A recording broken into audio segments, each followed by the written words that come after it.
Every day, he would buy a first-class plane ticket, but he never boarded. Instead, he paced nervously in the airport lounge, watching the news. Suddenly, the news anchor on the TV fell asleep mid-broadcast. On the nearby sports field, all the players collapsed at once. Jack grabbed a weapon from an airport security guard and charged into the crowd, but he didn't hurt anyone. He sprinted desperately toward the tarmac, noticing something unusual.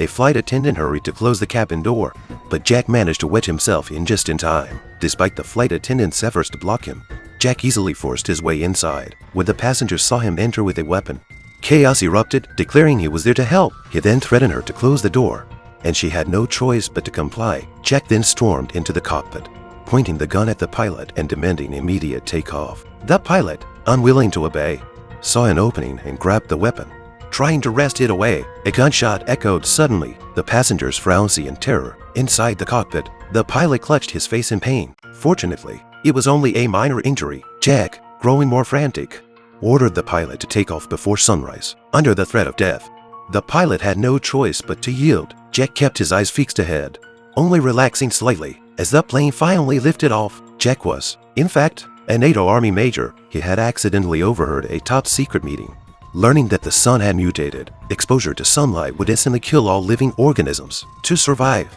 one had to flee west, outrunning the sunrise.